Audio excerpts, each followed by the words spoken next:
Hello, everybody. Welcome to the Rotoworld Football Show. I am Patrick Daugherty, joined on Thursday, May 30th. How is it almost June?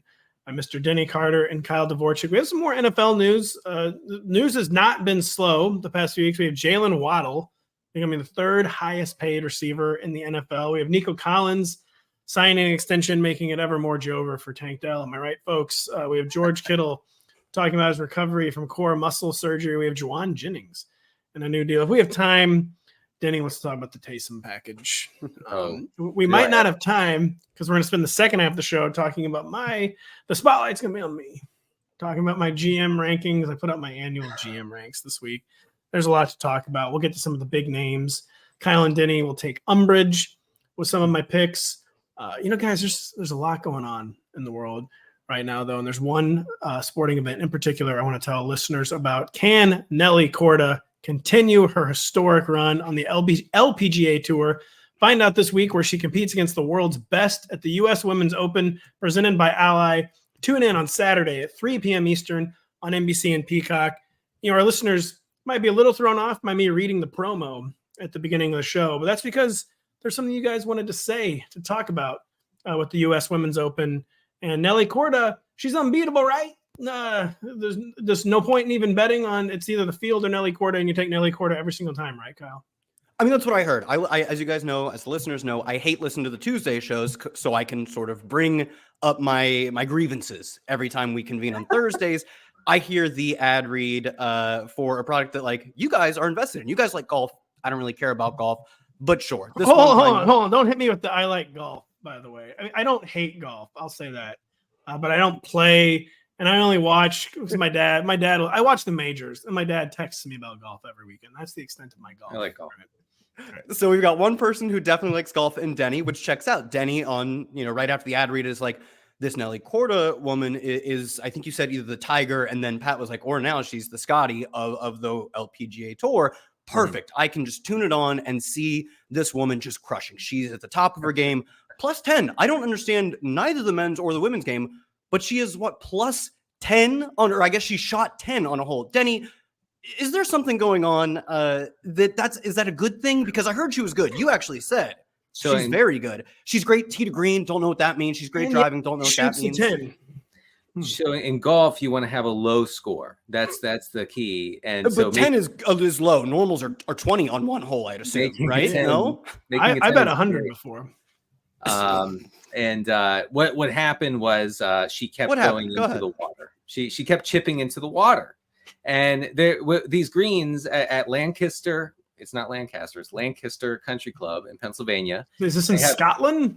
They have what you call false fronts to the green, where it looks like a really good iron shot, and then it ends up, no joke, 40 yards away from the pin because it just keeps rolling away. This is the toughest course I've seen in recent memory. These women, the LPGA Tour players, are being torn to pieces on this course. I would shoot 375 on this course. You'd shoot 420. I would crack 400 easily, but 300, I don't know. So anyway, Korda makes a 10. She shoots 80, I guess 81 or 82 in her first round. It's going to take a miracle for her to play the weekend. So for the chalk donkeys like me, who ate up all the Nelly Korda chalk, we're dead. And for those who faded Nelly Korda in DFS, congratulations, you won. You have now won all the money. Listen, as an employee of NBC, someone who has a fiscal interest in the success of this company, the LPGA is going to need to work with us and just let Nelly Korda make the cut. I would say give her a few mulligans tomorrow. Let a gimme within 5 feet, maybe even 7 feet. Just give it to her. So let's get her to the weekend. No, if Nelly misses the weekend, that's all the more reason to watch. See who actually wins in a tournament that has been greatly shaken up. We were going to start with Jaylen Waddle, but you know what has been greatly shaken up? Let's just get right to the point. The Taysom package. Denny didn't even rank Taysom Hill in our initial draft guide rankings, and then he reads one report that he got a carry once in padless practice. Now Denny's back all in on the Taysom To Hill Denny's package. defense on the not ranking him thing, like I had to manually add him because of like a tight end quarterback discrepancy. So he was listed as like the tight end 55, and you just don't notice him. Like you stop ranking. Well, you don't notice because he never does anything in fantasy. Is one reason Oh. you don't notice when Taysom Hill's missing. And my big gripe with Taysom Hill, I'm going to sit a filibuster before Denny even gets to say anything in the man's defense, is that he's the most inefficient player in the history of fantasy. And he's the only truly better and best ball player because the usage is so sporadic and random. Like the injuries too are a big factor. Like 5 weeks in a row scores 0 points, and then he'll get 32 PPR points in one game.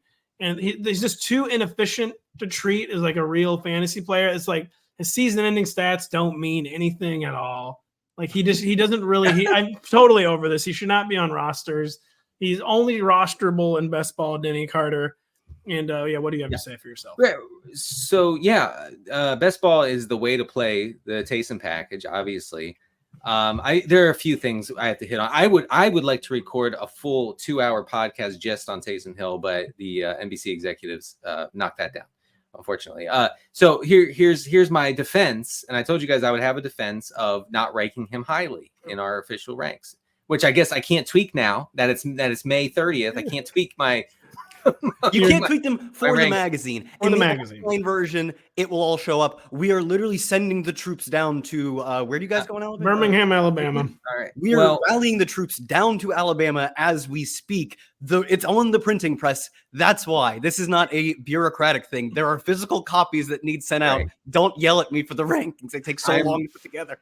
My interns are calling NBC Sports headquarters right now to see if we can change that. So here's the thing. Going into the season with Clint Kubiak being the new offensive coordinator in New Orleans. I almost did the snoring bit when I heard Clint Kubiak's name, but I'm going to let you talk. And so which indicates that the Saints are actually ready to be a real team, maybe real offense. Okay. They hired a son. Now it's a real team. To do the Shanahan. I mean, to do the Shanahan thing, to do some weird impression of the Shanahan thing. Okay.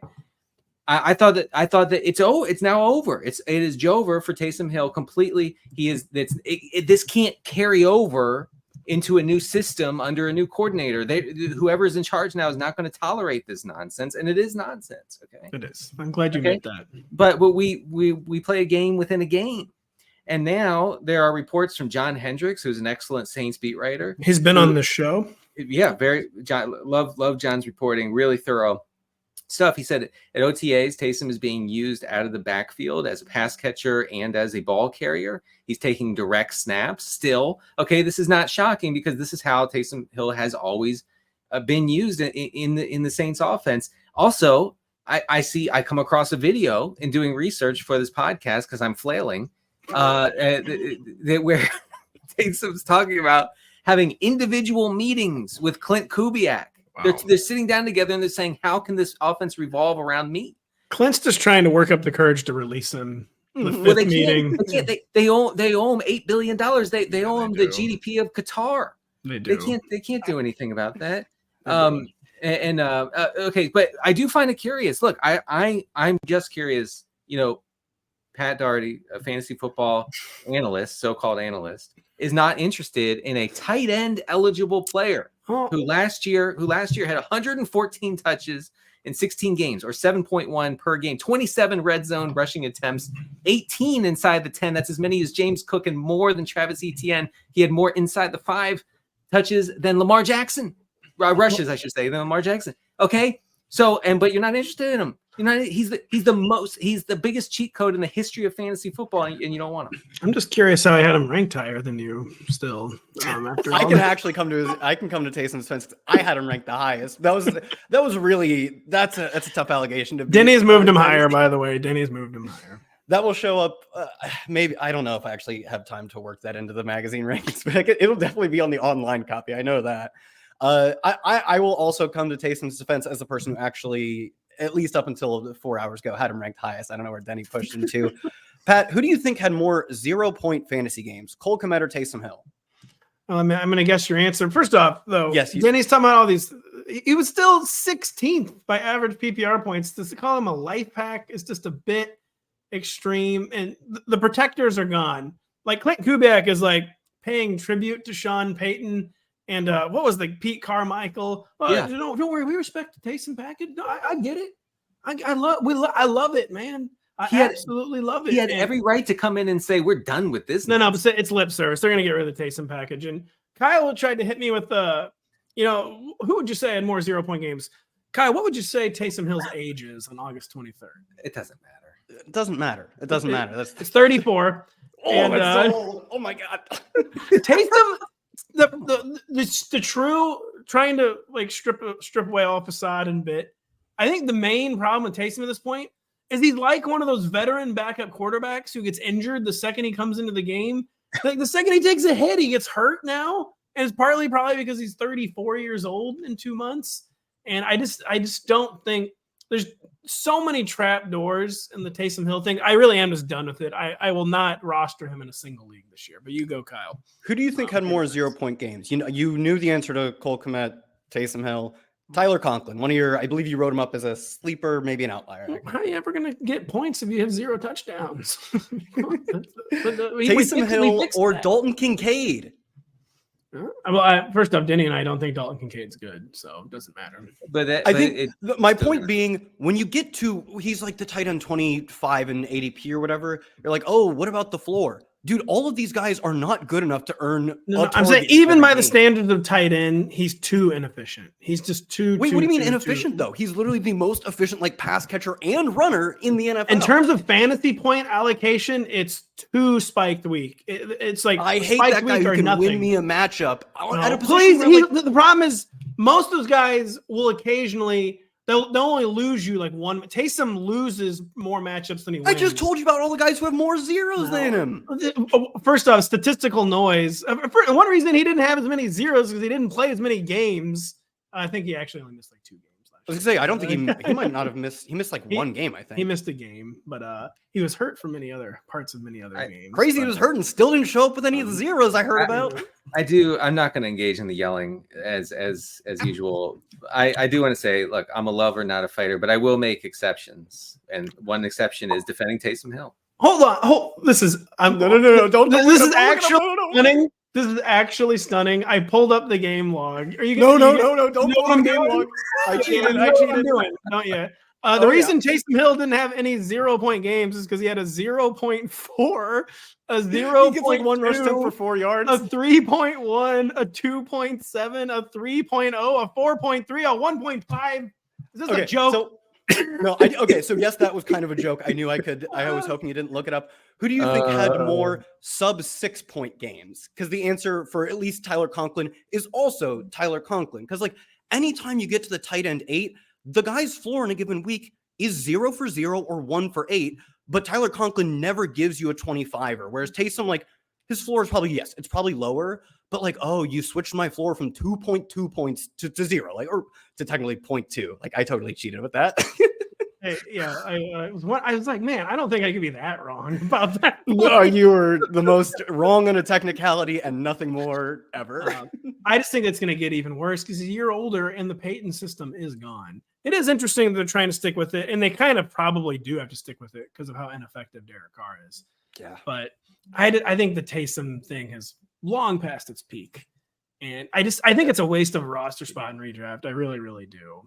Denny, we'll give you the final word though. On Taysom. It is. Look, it's a reach to say I'm going to draft Taysom Hill and start him every week. That's not the way this goes. We know that. Like I've been burned many times, like talking him up on this show on a Thursday, and then he plays 6 snaps in a game, and yeah, he does get banged up a lot, but I like just throwing him at the end of my bench just in case. You never know. Just break glass in case of emergency. It's very tight end is such a bad position. You could just get a touchdown out of him. He's like hard to even stream though because he's such an unconventional tight end that you can't just stream him against like the defenses that allow a lot of tight end fantasy points. It's a little inscrutable when the Saints are going to like kind of cut him loose. You have to look hard into the situation. I was going to say you have to look hard into your God of choice because there is no predicting it. Right. I mean, like, how many injuries does Derek Carr have at the moment? That's a good one, actually. That is a really good one. The running back situation for the Saints, too. Like, if the Saints are banged up at running back, that's a good time.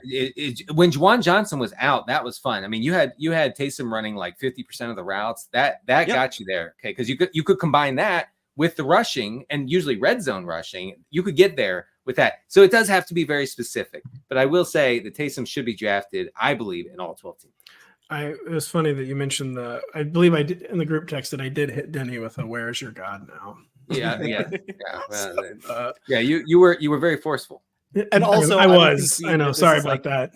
Yeah, I will concede that this is mostly a better in best ball thing because the zeros, if you have another tight end, really aren't that big of a deal. And the 25s, which players like going near the end, like, I mean, dude, Cole Kmet's not giving you a 25 anymore. He can't earn targets in such a stacked receiving room.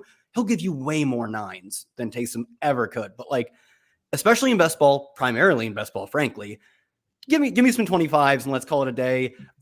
And I'm still sort of in on him having a role. I'm a little more closer to Pat, though. Like 34-year-old with a new coach, a new offensive coordinator is risky.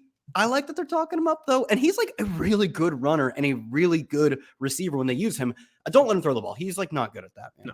Denny, I was on the elliptical and I was sending those texts. It was a little harder to be funny, so I was being very direct and to the point. you were gasping for air. I said that like legit. Actually, what was happening?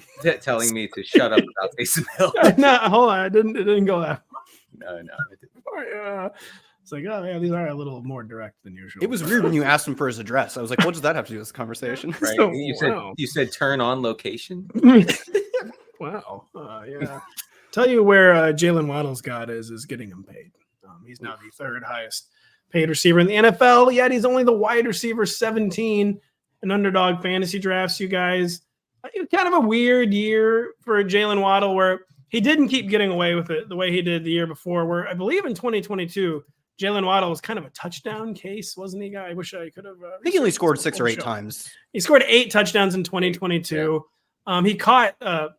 He only caught 3 more balls, but the fantasy points. He was a yards per reception merchant. He led the NFL in yards per catch big time. And you kind of expect that. You expect a high yards per catch in a Mike McDaniel offense and the way it operates.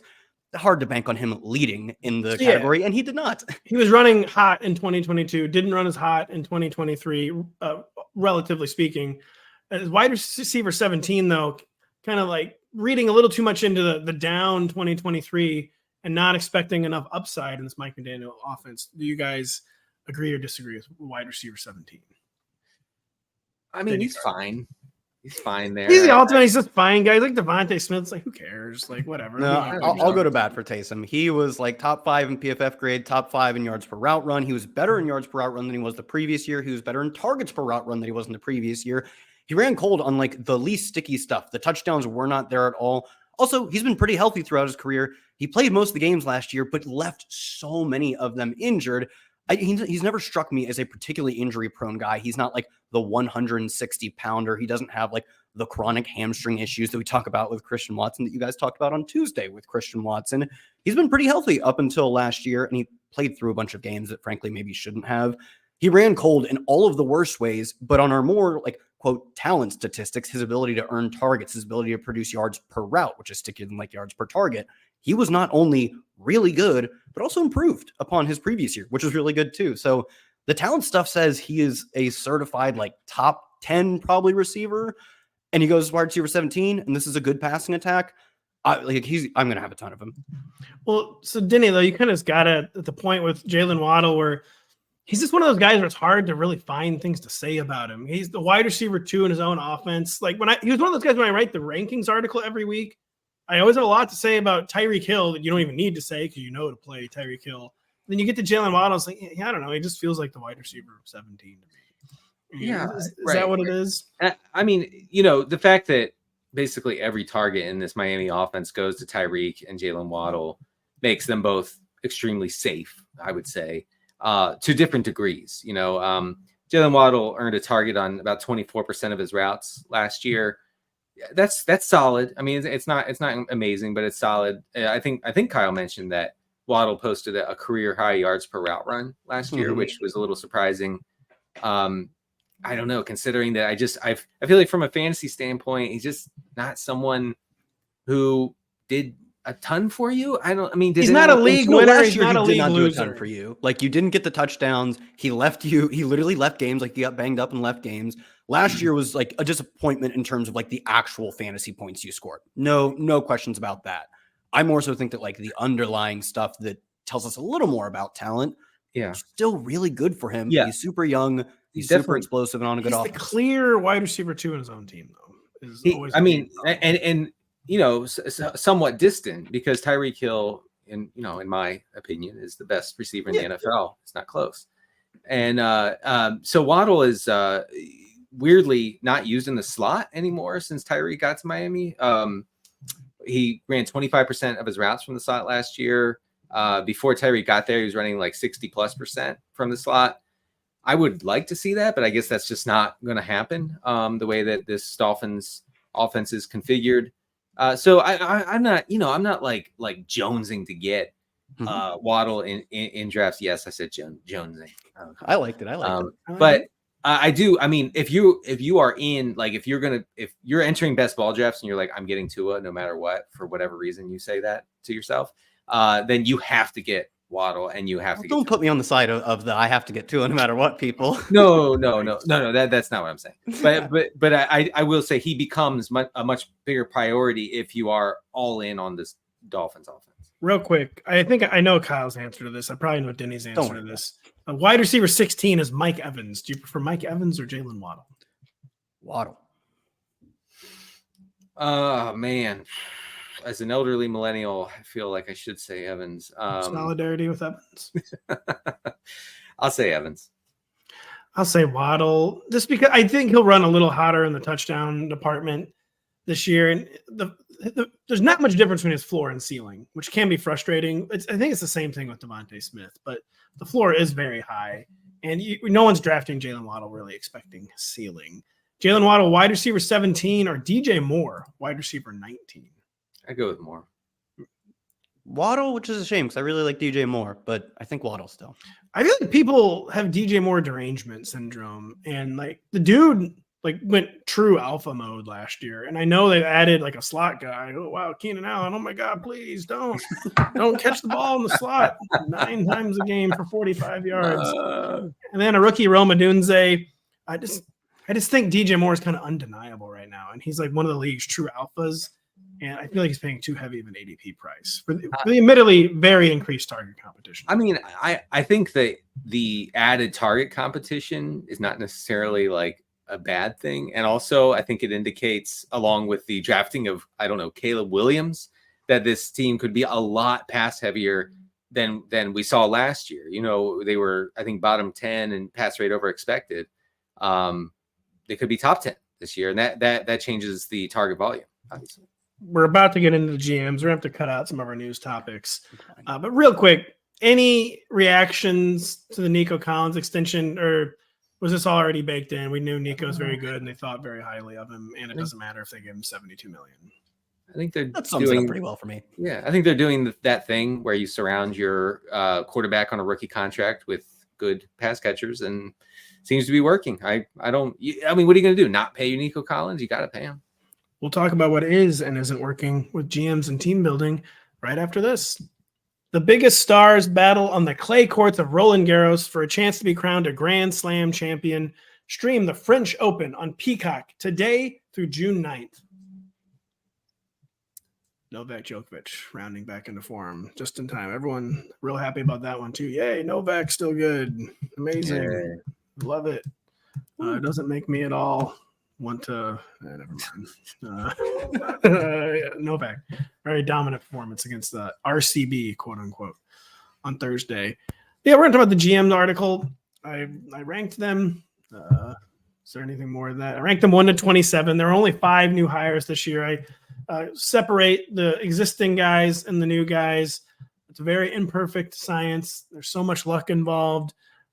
It's much more volatile than coaching. Like, there can be really big year-to-year swings, kind of, because this is harder to isolate, like, what is luck, what is skill with the front offices. But I don't know. I didn't do a very good intro to the article. What do you guys want to say about this way of intro?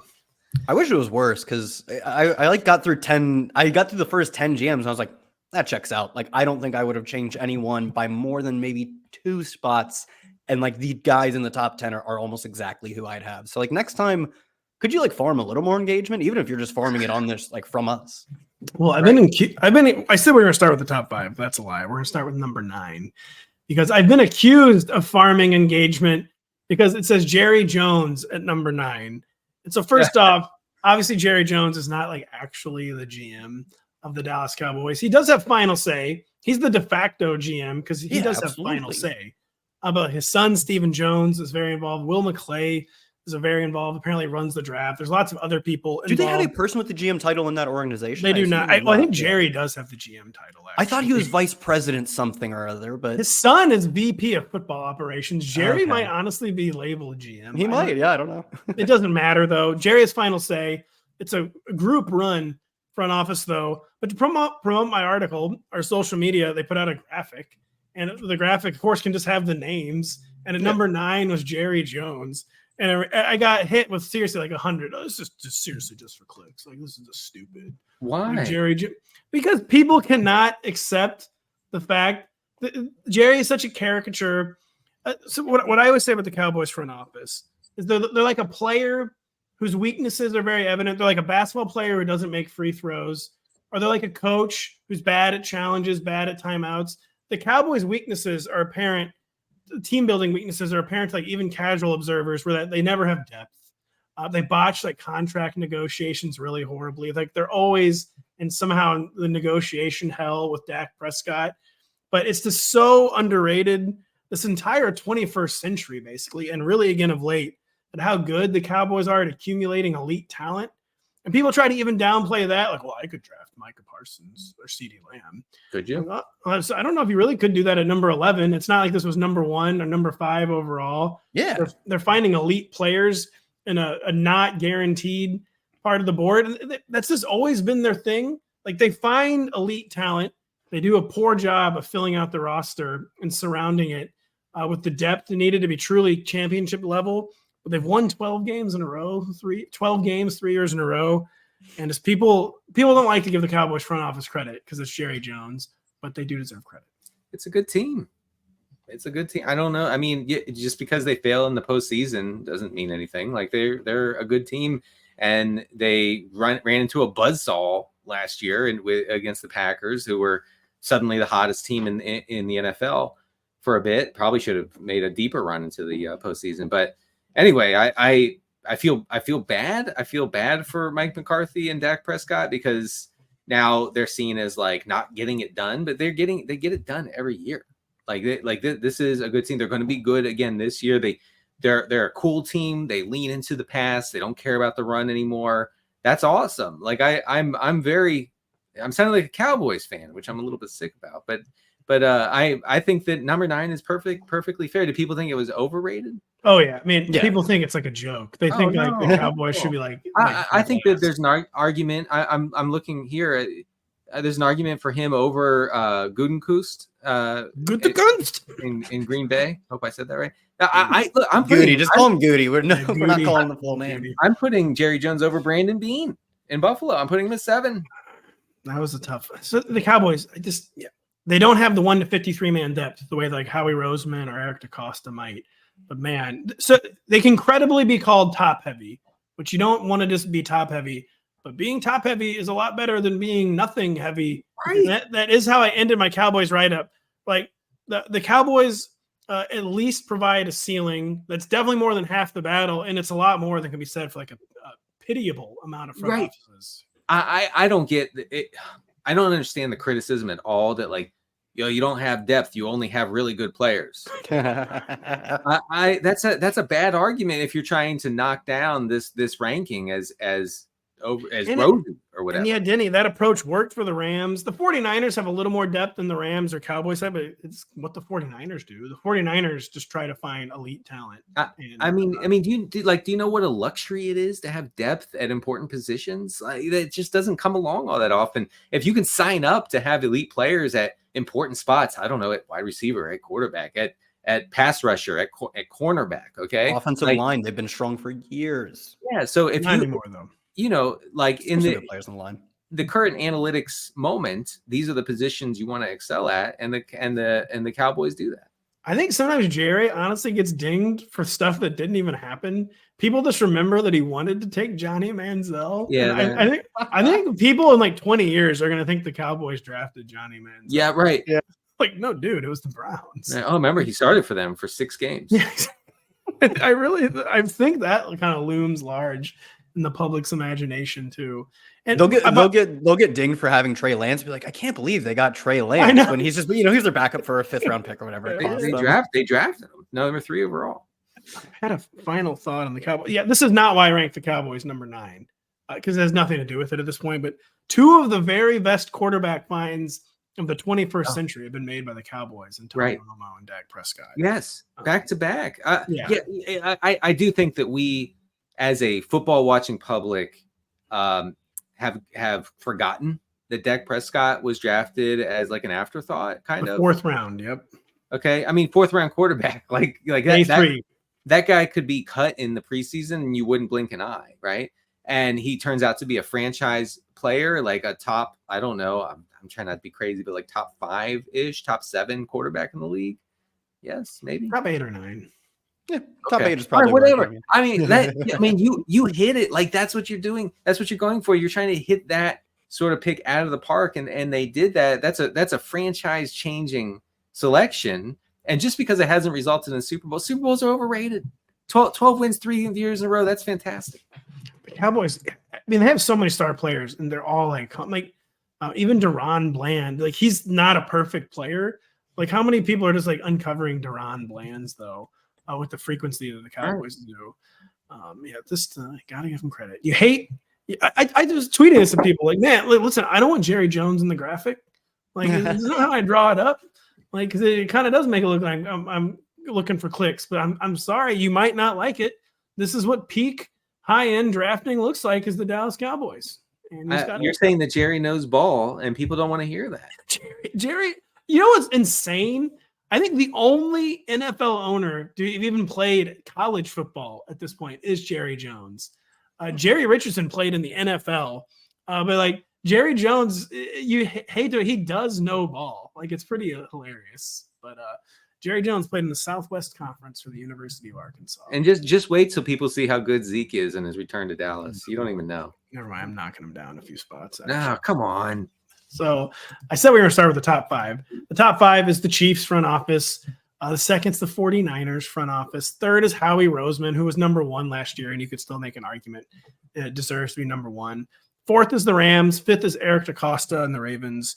Any bones to pick there? Any comments from you two on that top 5? I will say on DaCosta, you made the point that it's been hellishly difficult to surround Lamar Jackson with pass catchers and weapons who are considered good, or passably good. Patriots level struggles there. That has been a surprise because this team is really good usually at evaluating talent, but man, they have missed. And I don't want to hear about Rashad Bateman. Nice gentleman and everything. Look, got his extension before Jamar Chase, but who's counting? That's not happening. That's a swing and a miss. They've already missed. There's no recovering from that. And Zay Flowers, they seem to have hit on, okay, but we still don't. I don't know. Are we really sold on him as like an elite pass catcher? I'm not. No, he's bad. Yeah, it's a hit, but we don't know the size of the hit yet. We just know he can definitely start in the NFL. I don't know. His psyche's you don't think he's a starting caliber receiver. His psyche's forever destroyed after the fumble. Let's just be real. No, yeah. He's got enough dog in him to overcome it. I think Zay is good, but I think Zay might have a hard ceiling, or they view him as a manufactured touches guy. Like he's not a true number 1. No, he's like a really good. I guess his career ceiling would be Percy Harvin, which that would make you a true number 1. But he's a manufactured touches guy. That's never really been Lamar's strength either. Like Lamar, he wasn't bigger. Than he wasn't a super manufactured touches guy in college, though. In the way we see some of these other players got, he kind of was, but he was and he wasn't, because he did do stuff on his own. But he was on such bad teams at Boston College. They kind of had they had to manufacture that, otherwise they could never get him the ball. He was good enough. He just didn't come out like a Cordero Patterson type player, right? No. That's I do agree. He's probably not going to be a wide receiver 1 for his team over the long run, but like you're happy to get like a good high value wide receiver too. Like the alternative is Rashad Bateman, man. And I loved Bateman. Yep, that's no. And there are way too many Batemans in the first round for our liking. Like you go back and you're like, oh, hit rate on first round, any position, wide receiver just being one of them, is scary, not as good as I thought it was. We mostly remember the fun players. Zay's in the upper half. And yeah, it's the first time they've really gotten any amount of hit at receiver, and it feels like a long, long time. The biggest complaint I got about the top 5 on the social media platform called X, formerly known as Twitter, Denny, was I had lots of Rams fans like apoplectic that I had Kyle Shanahan and John Lynch ahead of Sean McVay and Les Snead, which I admit is a debate. Like it is a genuine debate. But I kept getting hit with I'm not even kidding. I'm going to just do I kept getting hit. Oh, the 49ers won. What have they won? Oh, man. Come on. Championship games? Like, what are you talking about? And they were very upset about that. I mean, do you think that I'm incorrect to say the 49ers are a better front office than the Rams? Again, it's a debate. Like there's valid arguments made the Rams, but where do you guys fall on the 49ers versus the Rams in terms of team building? I mean, I guess the drafting of Puka might save the Rams here. The Rams had an extraordinary 2023 draft. They got like 5, basically every game players, like 3 or 4, like every week starters. They had a really, really, really good draft last year. So I will, and the Rams were going to have, I write this in the write-up. They needed like a crazy draft haul at some point if they were ever going to successfully move on from Aaron Donald. And a lot of it was defensive line talent that they got last year. The Rams had an amazing draft last year. Yeah. I don't think it's particularly close, but I mean, I go with the Niners. The Rams, like this whole thing about like, what are the Niners went? Look, the Rams got hot at the right time. They had like a perfect run out. Okay. Thank you. I mean, you said it, not me. I'm not, I don't want to be misquoted. I'm not saying the Rams Super Bowl was totally fluky. Denny's not saying that it was the most fraudulent. And make it say what we need it to say. Denny's not saying it was the most fraudulent North American sports title. Denny's not saying that. He's not saying that if the Bengals hadn't made the most predictable play call of all time, Aaron Donald wouldn't have been able to single-handedly. Denny's not saying that. Yeah, that was a tough one.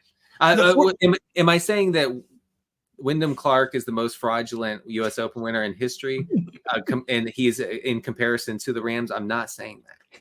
So the 49ers, though, do you guys agree with like no one, not even the Cowboys, can approach the 49ers when it comes to accumulating like elite talent? Yeah. And the 49ers is not just the draft, it's also through trades.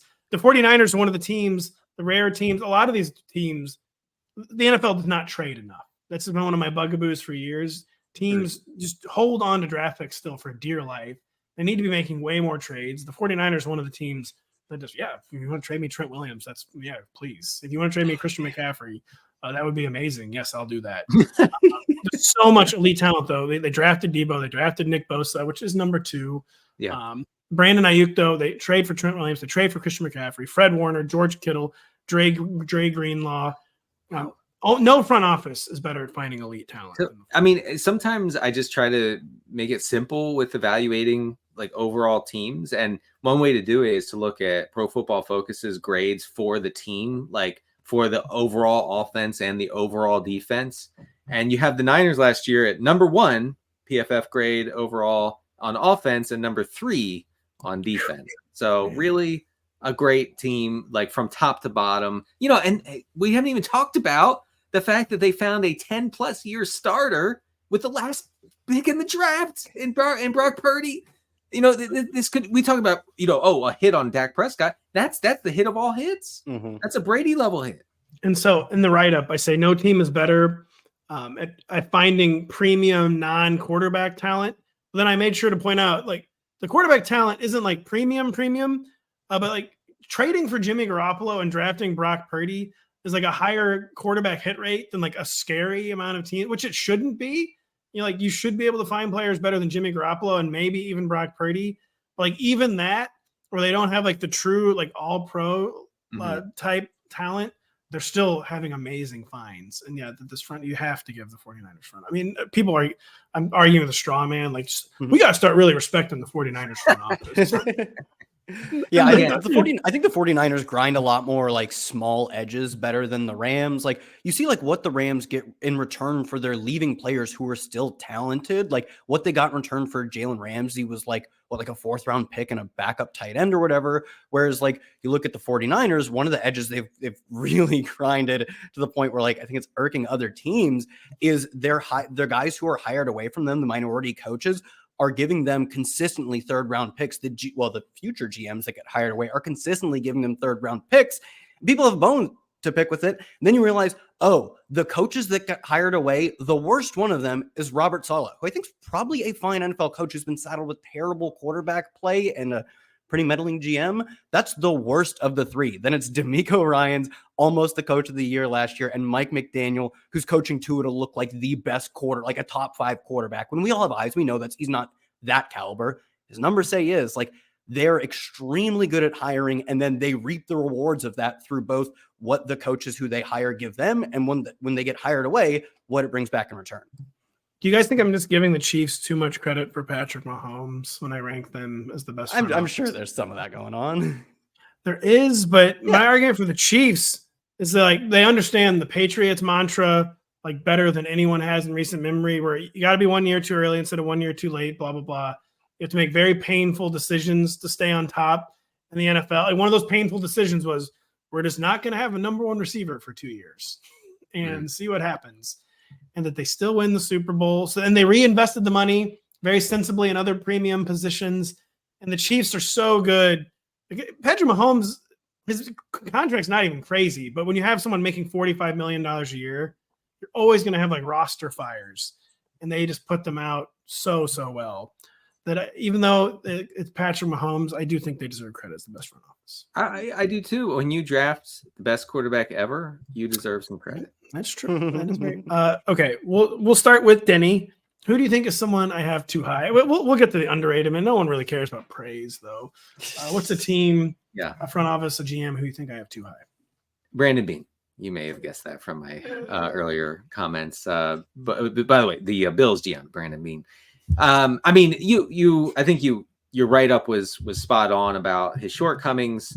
And you said it also helps that Sean McDermott coaches them up like few else on defense, even if his game management and leadership leaves something to be desired. Especially that leadership.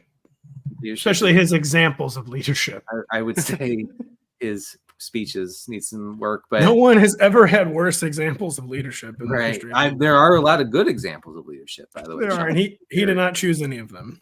I could send you some. You know, we can send you that. Yeah, but continue, Denny. But anyway, and you finished it with this. You said, although this is now a quote post-hype roster, it is still a strong AFC East favorite, one likely to win another playoff. Likely to win another playoff game. It's just a question of how much longer that remains enough for Beane and McDermott as the clock ticks on Allen's wrecking ball years. And I think that's the crux of it is like, yes, Josh Allen makes this roster work.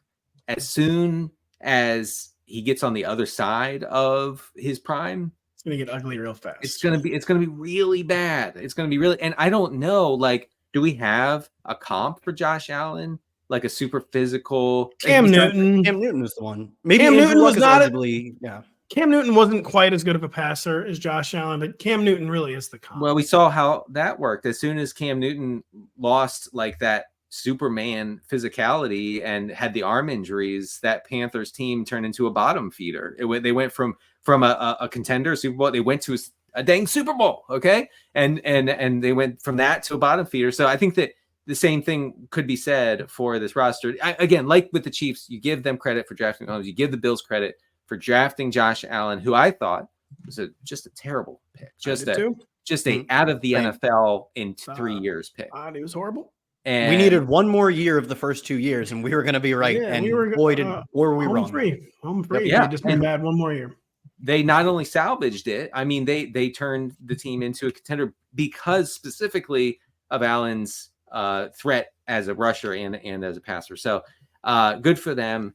The stuff around him is very tenuous at best. It is. They did what the Saints never did, where they did finally take their salary cap medicine this offseason, where it seems like they're positioned to probably reload next offseason. And again, it's still a good enough roster where they could win the Super Bowl this year. But do they deserve credit at all for finally trying to look to the future where they made all these hard salary cap decisions this year? Or have they just squandered the golden goose in like the 5 years of Josh Allen's prime? Kyle, do you have any opinions on this? I think what you said is like, I don't know, man. You got Josh Allen. You're always going to be a contender. Are you less of a contender this year than you were last year? Yeah, that's probably the case. But like, if you have an MVP caliber quarterback who I think if Mahomes didn't exist, probably already has a Super Bowl. I mean, given that like the iconic playoff matchup of like it's probably going to end up being the iconic playoff matchup of the 2000s, right? Like it's going to be great for years to come and already has been. That has defined Josh Allen's career. If one player and if one human on this entire planet doesn't exist, he's probably just play baseball. He could exist. He just needed to play baseball like his dad. Yeah, exactly. He could exist in literally any other industry. Baseball, for instance. We're probably talking about one, if not, multiple Super Bowls for Josh Allen.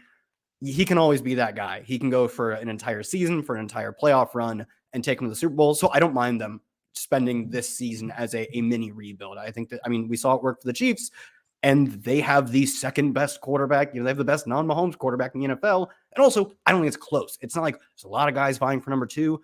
I think everyone universally agrees it's Allen number 2 and then another gap. Yeah, so the Bills were actually down this year, Denny. And I had Beane a little lower at first. I actually had him behind Gutekunst and maybe even Jerry Jones before I published. So they have fallen a little bit. They still deserve some credit, but yeah, they're not doing a good enough job. Neither are the Bengals. They have these superstar quarterbacks. They're having too many misses in the draft, though.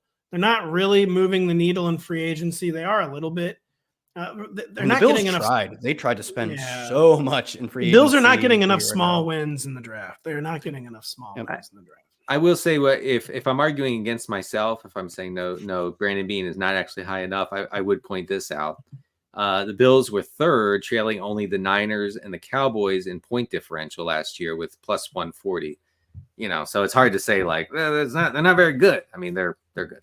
That was after they fired Kyle's god of who was the old OC? Ken Dorsey. Ken Dorsey, because the kicker missed one field goal. Stop it. Stop it. Oh my gosh. Kyle, who's overrated on my GM's list? Mickey Loomis, the guy. Well, come on, man. Because I'm just hoping he gets fired soon. But continue. Yeah, go on. I could tell that you were hoping he gets fired soon in your blurb. You're like, we won't have to write about him much longer. And I was like, write him lower then. Send him out on a 22nd ranking. You wrote about him kind of like he's the 22nd best GM. And I think if you have a winning roster, he sort of understands how to push the window out. It's kind of what he's famous for, is just continuing to maximize the win now probability at the expense of the future. And when you have Drew Brees in his prime, great, keep doing that. Even find a middle year to reset and then do it again if you want to. But he doesn't understand how to not be a win now team when the team itself is one of the oldest, most depleted rosters. But they're not good, right? They're not a old, but really we got one more in this kind of team, sort of like how the Rams have been. We're like, Cup's getting up there in age. He's really good. Donald, up until he retired, still among the best. Stafford showed he has it last year. They don't have that kind of roster where you can be like one last ride. They have we need to blow it all up, restart, get the cap situation right, and rebuild in a year or two. And I think his tenure and his track record is long enough that if he was willing to do that, he could survive it. I can understand why some GMs don't want to blow it up. They won't survive through it. It's their job on the line. I think he could have up until this really mediocre stretch of 3 or 4 seasons, at which point now I guess I understand for his job's sake why he isn't doing it. But he's going to leave them with a giant mess to clean up that'll take years to clean up because they're going to have dead cap hits of like Michael Thomas and Jameis Winston in 2025, who have not, like Thomas hasn't meaningfully contributed to this roster since 2020 or 2019.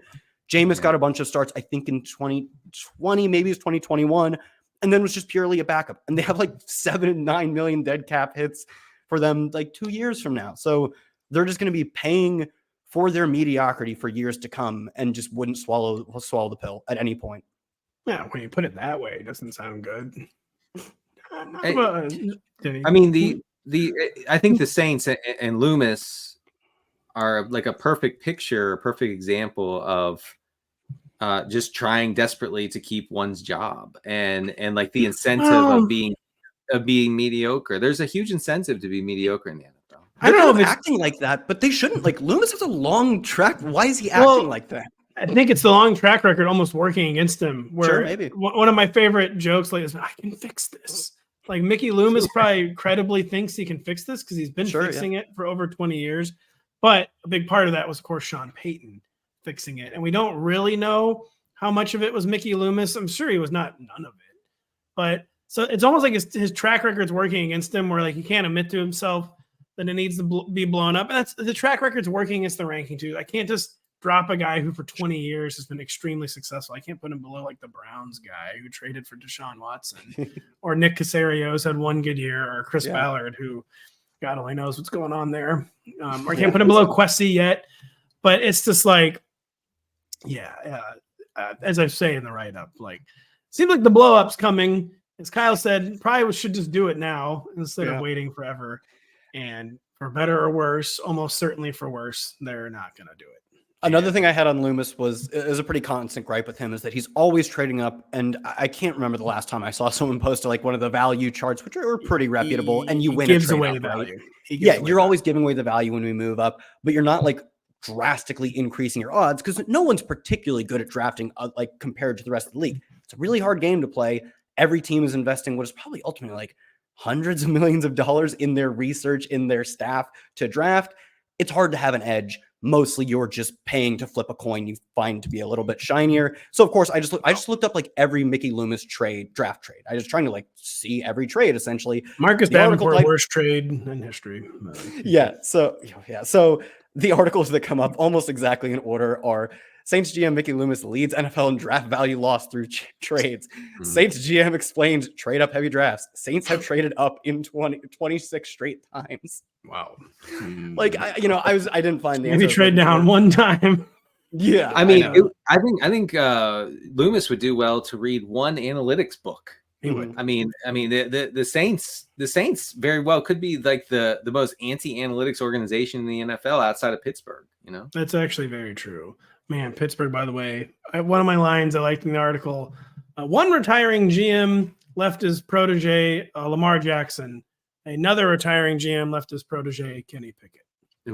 That's what happened in the AFC North, and why Omar Khan has not quite hit the ground running. Denny, who is someone you think I have underrated on this list of 32? I mean, not by much, but I would bump Nick Caserio from 16, where you have him up to one good year, up to like 13, 14 maybe. Well, okay, yeah, I'll let you finish. So it's a quibble. Okay, it's a quibble. I'm not saying Cesario should be top 5. Okay, obviously, because we're talking a track record of really, really bad stuff. But you mentioned in the piece, like apparently he's done being ultra maddeningly conservative as he was in the pre-Stroud era, and I really like what he has done, what his organization has done in hitting on a quarterback who looks to be elite in many respects and saying we have to strike now. Like they're all in, you know, they're like you said, Mixon, Diggs, re-signing Nico Collins. They're saying this is we're in our Super Bowl window right now, not when Stroud is older, right now.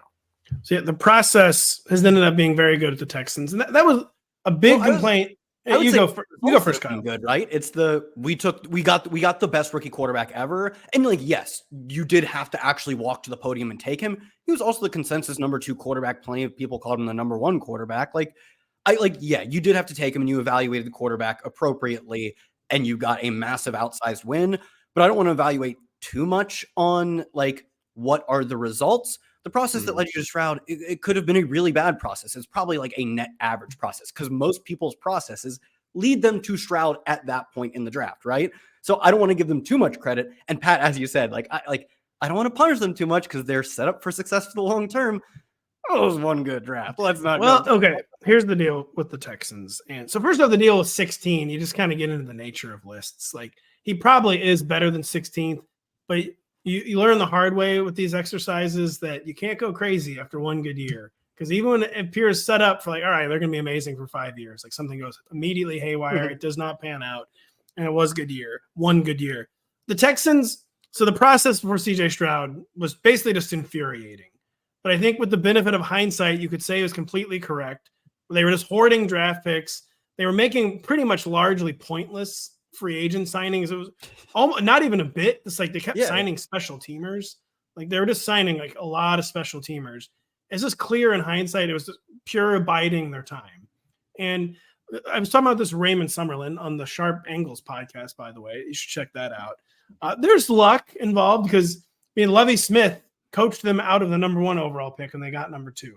What happens if the Panthers take CJ Stroud instead of Bryce Young? Right. It's an insane sliding doors moment, as I also said to reuse my own phrase. But that didn't happen. Another part of the process that has been a little shaky is I kept thinking of Marcus Davenport when the Texans traded up for Will Anderson. Like trade ups for non-quarterbacks, it's like tend to be like one of the absolute cardinal sins of team building. Like you should never, ever do it, basically. He did do it. If you're going to do it, they better win Defensive Rookie of the Year or Offensive Rookie of the Year. Will Anderson did win Defensive Rookie of the Year. So I just didn't even know if Nick Caserio had a vision for this team those 2 or 3 years where all he was doing was accumulating picks and signing special teamers. But I think now you could probably say he did actually have a vision. He was waiting for the moment to strike. He did strike. It worked. And now he's not waiting around. Like a lot of front offices after the rookie quarterback has an unexpectedly good year, like, well, let's give him one more year to develop and build. Right. Then we'll go all in on the next year. They didn't wait a year. They're just going all in now, which I think is a very strong process. It is. And Nick Caserio. Like he said that's what I'm saying. Look, it might not work. The Diggs signing might end up being really bad. The Mixon might end up being an absolute franchise killer. That's in the range of outcomes, I think. And the Mixon thing, he's on in years. I don't know. Maybe that doesn't work out either. But you're right. I appreciate that Cesario and this Texans organization is very strong on the process right now. The results may vary, but the process is good. And that's a weird thing to say because I didn't think Cesario was a process-oriented guy. I know. I agree. The process seems so bad, but I think I've realized this probably was not being charitable enough to what he was doing. And he was basically doing the only thing he could do. Instead of like forcing the quarterback situation, he's just going to wait around and see what happens. And he might have gotten fired in that interim, but he didn't. And he did not miss a shot when it arrived, basically. How weird was the Rex Burkhead era in Houston? Where there was some grim stuff going on in Houston. They just kept signing him and then like pushing him as like the centerpiece of the offense. It was weird. Remember when he carved up the Chargers that one time? Oh man, the DFS slate when he nuked them for like 150. It was late in the season, I think. It was, yeah. That was the one time I actually won some DFS monies. Oh, there you go. We'll always have that week 15 or whatever. We'll always have that. Kyle, who is someone we're getting near the end of the show that you think is underrated? I think maybe sort of falls in line with the Texans. Maybe there was a process. Is Ryan Poles, right? Like for the longest time, like truly thought he was a very bad GM. I still don't think he's great. I think you have him 23, if I remember. 22nd. Okay, 22nd. Yeah. And it's not because I think he's bad. Another thing is, just a quick aside, the state of GMing in front offices is pretty good right now. There's kind of not really a joker front office. This like we're a team just like totally messing. Maybe the Falcons, to be honest. The Falcons might be like the last like totally no analytics. Like we're good. We like the players. I guess the Lions are kind of like that. I actually have a little bit on the Falcons. I was terrified to say Lions because they have like everything right except for one or two things that we believe to be monumental in how you build a roster. But when you have so much other stuff right, I'm not going to fight the Lions fans on that one. I'll fight the Saints fans on Mickey Loomis. I will not fight the Lions fans on that. Before Kyle gets the polls, what is Denny's aside? Just real quick. I don't think we talked about this on the show yet, but Albert Breer had a report about how Arthur Blank and Terry Fontenot sold themselves on drafting Michael Penix. And you talked about like from the gut and like no analytics, whatever. Hey, check this out. Check this out, folks. Oh my gosh. The coach and GM explained that taking Penix at number 8, 6 weeks after breaking the bank for Cousins wouldn't be popular. They were right about that. They were quite right. They then went through the history, which showed, based on their work, that outside of an outlier year, such as 2020, only 1 or 2 quarterbacks per draft class and very few drafted outside the top 10 make it. So what happened was they drafted Michael Penix inside the top 10, guaranteeing he was a good pick.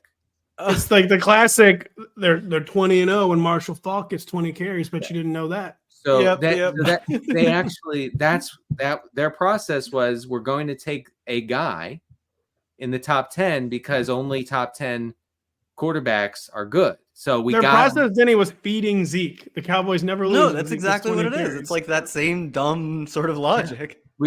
So we got him. We got a top 10 guy. They could have drafted anybody. They could have drafted Sam Hartman at 10, at 8. I'm sorry, at 8, and said, hey, we got him. He's top 10. We win.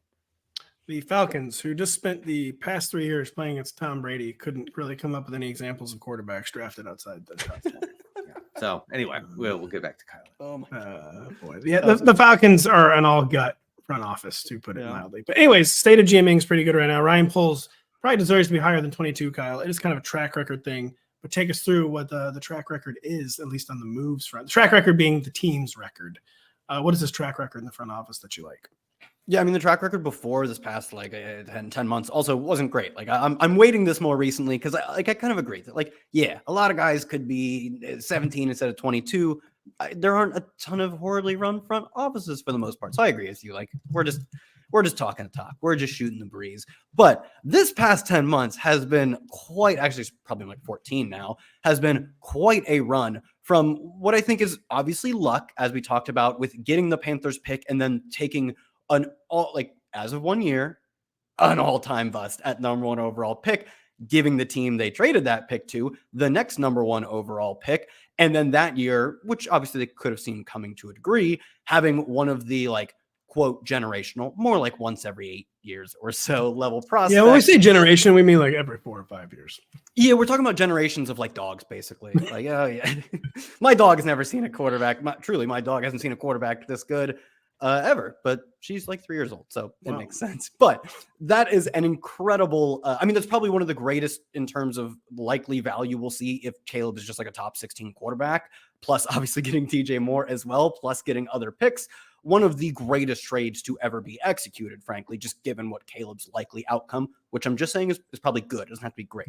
Denny thinks he's going to be a bust, by the way. Well, I don't know if he's really said that on air yet. It'd be poetic if it was. I think being in Chicago is a bad environment. Denny didn't want him. He didn't want him in the lake. The Bears play in Lake Michigan. Yeah, it's just unfriendly for quarterback purposes. Their stadium's in the lake, and the weather's still somehow better than it is in Cleveland.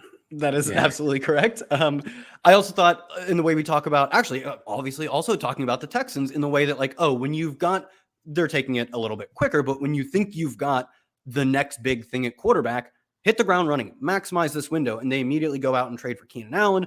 Last year, I actually didn't love the move, but they traded for Montez Sweat, and it turned their defense around, among other factors. I'm not going to say is the only thing, which is why I think it's a little overblown, but it did immediately make their defense look meaningfully better. And I'm sure at that point they knew it was obviously not we're a playoff push team. It was we want the defense to be good to support the quarterback next year kind of thing. So this past 14 months has been a lot of luck, but in terms of results, some of the best GMing we'll see in a while. And the thing with luck, that pick turning into number 1 overall and Caleb Williams is, of course, luck. But when the process is good, good luck tends to follow. And the process was a no-brainer, giving that pick to the Panthers last year, especially because they were like everyone else. Apparently, the rest of the league knew Justin Fields is bad. This is what you see now. Every Justin Fields, everyone know he's bad for 2 years. That was pretty obvious. It was not obvious last year, so they gave him 1 more year. They made the trade. The good process had extraordinary results in Caleb Williams, but that's what happens, when the process. I love that. That's exactly what it is.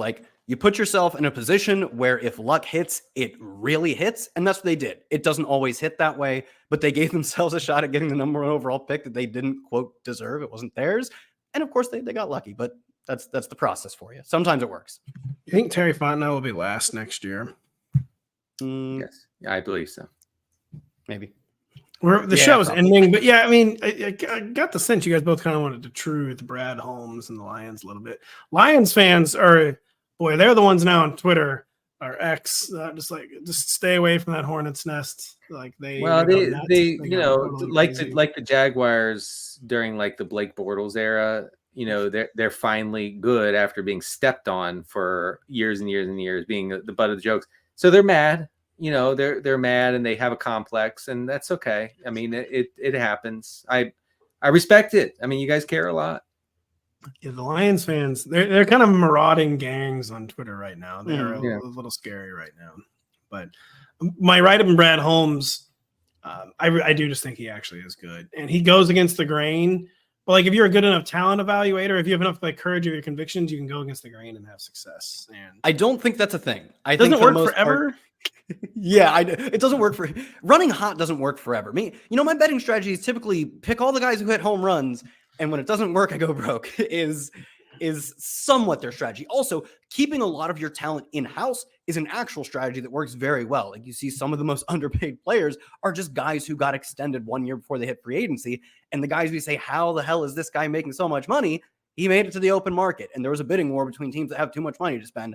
He does other things very well. In general, I mean, in years that weren't 2 years ago, like this past year, his first two picks were cornerbacks, positional value. They took, I believe was it maybe Holmes' first pick when they took Aiden Hutchinson, like positional value in a class that was bad at quarterback too, terrible at quarterback. So I don't want to give him too much guff. It's a lot of that 2 years ago draft that we're like, ooh, I don't know if you get it. And those picks hit, so it helps to disregard positional value and then hit the home runs, like I said. But he hasn't always been like that. Like this past year proves that to a degree. Also, I believe they just traded a future 3rd round pick to acquire a 4th round pick to take one of their corners. Yeah. So like that. Still some stuff to round out, but also good coaching hires, keeping good talent at premium positions in-house. I'm picking bones with a guy who's still good at his job, I think.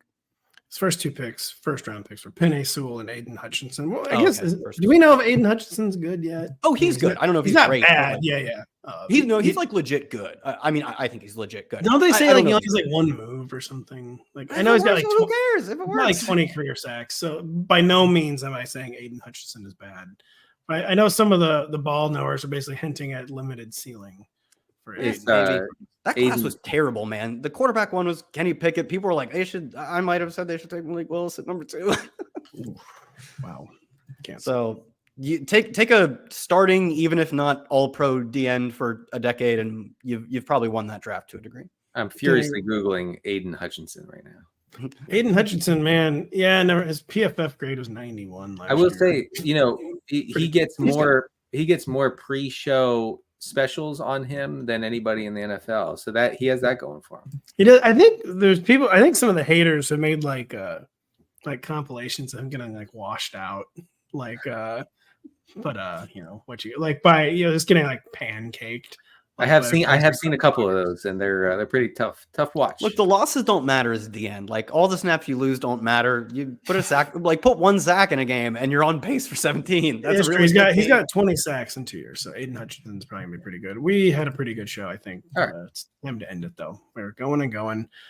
We like to talk. We'll be back next week to talk more. We have a lot to talk about: news, maybe some articles. Thank you to Denny and Kyle for indulging me for talking my article. So for Denny and Kyle, thank you very much. Check it out. Please do. Please God, check it out. Please check it out. So yeah, for Denny, for Kyle, I'm Pat. We'll be back on Tuesday.